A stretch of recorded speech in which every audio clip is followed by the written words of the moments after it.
नमस्कार। आज तारीख है 18 मई 2026 और मैं हूं आपके साथ हेमंत कुमार। और आज सबसे बड़े डेवलपमेंट्स क्या हुए हैं आखिरकार अमेरिका ईरान युद्ध को लेकर के, क्योंकि सीज़ फायर के बाद आरोप प्रत्यारोपों का सिलसिला, बातचीत, ये सब कुछ होने के बाद अब आर्ट इस बात को लेकर के है कि युद्ध फिर और ज़्यादा भीषण तरीके से शुरू हो सकता है, क्योंकि दोनों ही देशों को यहाँ पर वक्त मिला है, समय मिला है। लेकिन इन सब के बीच चौंकाने वाली बात यह है कि जो अमेरिकी राष्ट्रपति हैं ट्रंप, उन्होंने एक के बाद एक सोशल मीडिया पर जिस तरीके की सनसनीखेज पोस्ट की हैं, उसमें उन्होंने ये संदेश दिया, उन्होंने ये संकेत दिया कि ईरान को वे ख़त्म कर देंगे। लेकिन इसी बीच और ज़्यादा क्या अपडेट्स आ रही हैं, इसके लिए आप इस वीडियो को पूरा देखिए, क्योंकि आज हम इस वीडियो में वो तमाम चीज़ें बताने वाले हैं कि अब इस पर आगे क्या हो सकता है और अभी क्या हो रहा है।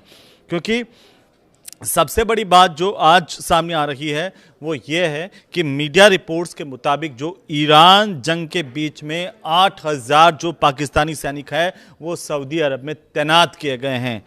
यहाँ पर JF-17 फाइटर जेट्स और डॉन स्क्वाड्रन भी भेजे गए हैं। अब इसका खर्चा कौन उठाएगा? खर्चा उठाएगी सऊदी अरब की सरकार।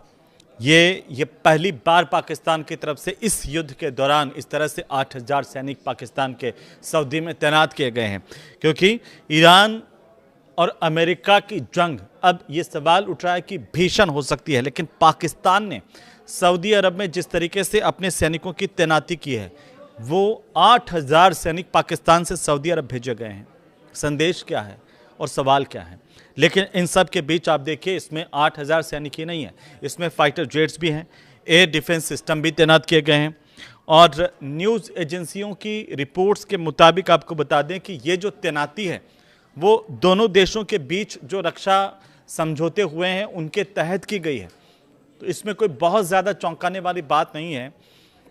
लेकिन रिपोर्ट्स में ये दावा किया गया है कि पाकिस्तान ने करीब 16 JF-17 फाइटर जेट जो है, उनके अलावा ड्रोन स्क्वाड्रन, और इसके साथ साथ आपको बता दें कि उसके चीन में जो बने हुए HQ-9A डिफेंस सिस्टम है उसको भी सऊदी में तैनात किया है।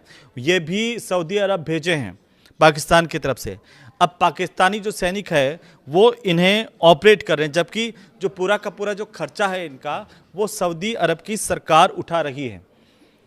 और ज़रूरत पड़ने पर पाकिस्तान ने कहा कि और सैनिक भेजे जा सकते हैं, वो तैयार है उसके लिए।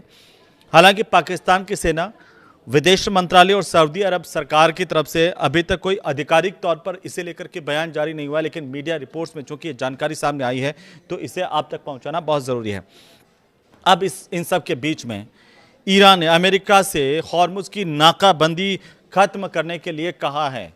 ईरान ने कह दिया अमेरिका को कि हॉर्मुज़ की जो नाकाबंदी की हुई है उसको आप खत्म कर दीजिए, और अगर ऐसा नहीं किया गया तो ओमान सागर को अमेरिकी सेना की कब्रगाह ईरान बना देगा। ये खुले तौर पर चेतावनी अमेरिका को ईरान की तरफ से दी गई है। अब आते हैं पिछले 24 घंटों में इस अमेरिका ईरान युद्ध को लेकर के सबसे बड़ी अपडेट्स क्या आई है, क्योंकि UAE में जो एक न्यूक्लियर प्लांट है उस पर ड्रोन से हमला हुआ है, इस बात की जानकारी सामने आ रही है। जो UAE का बाराकाह परमाणु ऊर्जा संयंत्र है और उसके बाहर ड्रोन हमला हुआ। ड्रोन हमले के बाद में यहाँ पर आग लगी और शुरुआती जांच में ये शक जो है वो UAE ने जताया ईरान पर। और ये पहली बार है जब UAE के न्यूक्लियर पावर प्लांट को निशाना बनाया गया है इस युद्ध के दौरान अभी तक। और इसी बीच एक अच्छी खबर भी है।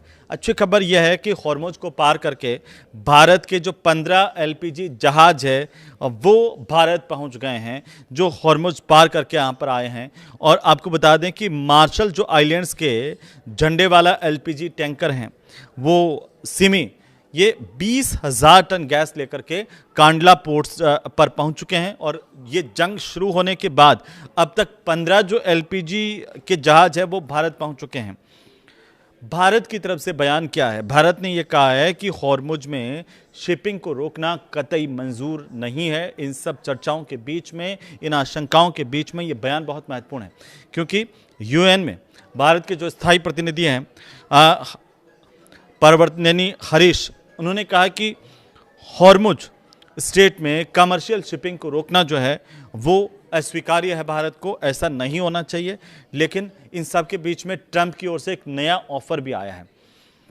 जब हम ये बात कर रहे हैं कि ये जंग अब और ज़्यादा भीषण हो सकती है, ये वापस से शुरुआत है, कि उससे पहले ट्रंप की धमकियां, लेकिन अब ट्रंप का ऑफर सुनिए। ईरान 20 साल परमाणु कार्यक्रम को रोक दे तो वो हमला नहीं करेगा, ऐसा अमेरिका की तरफ से कहा गया है। ट्रंप की तरफ से ईरान को ऑफर दिया गया है। इन सब के साथ साथ ये भी कहा गया है कि जो आपका एनरिच्ड यूरेनियम है वो अमेरिका को आप सौंप दीजिए।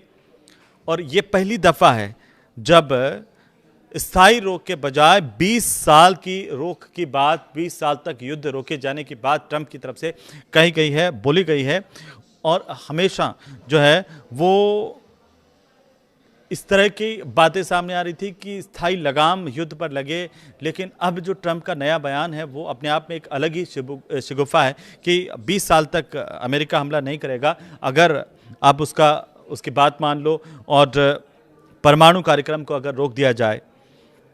ईरान के परमाणु कार्यक्रम को सस्पेंड करने की बात कही है, पहले बिल्कुल खत्म करने की बात अमेरिका कर रहा था, लेकिन अब यह लग रहा है कि अमेरिका यहां पर एक कदम आगे बढ़ता हुआ आगे बढ़ करके इस युद्ध को कैसे रोका जाए, अंदर खाने अमेरिका के, ये भी एक बड़ी टेंशन है। और इसे इसी तौर पर देखा जा रहा है कि अमेरिका को अब ये जो टेंशन है वो घेर रही है।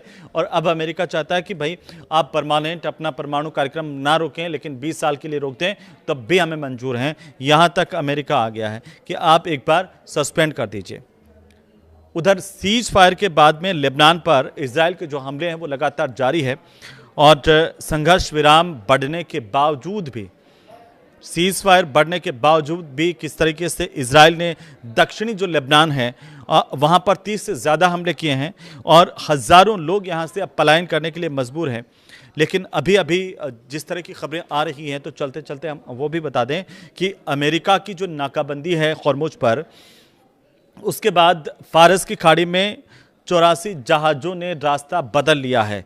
अमेरिकी सेंट्रल कमांड की तरफ से ये जानकारी साझा की गई है। दावा किया गया कि ईरान के जो बंदरगाह हैं उनकी नाकेबंदी के दौरान अब तक 84 कारोबारी जहाज़ों का रास्ता अमेरिका ने बदलवाया है। और सेंटकॉम के मुताबिक इसके अलावा 4 जहाज़ों को डीएक्टिव भी किया गया ताकि वे ईरानी बंदरगाहों तक नहीं पहुंच पाएं।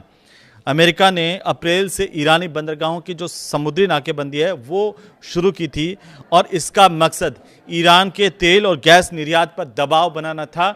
और अब इसको लेकर के जहां ईरान कह रहा है कि जब बात तभी करेंगे जब आप ये जो नाकेबंदी है इसको ख़त्म कर दें, दूसरी तरफ अमेरिका है वो नाकेबंदी को और ज़्यादा मजबूत करने की बात कर रहा है।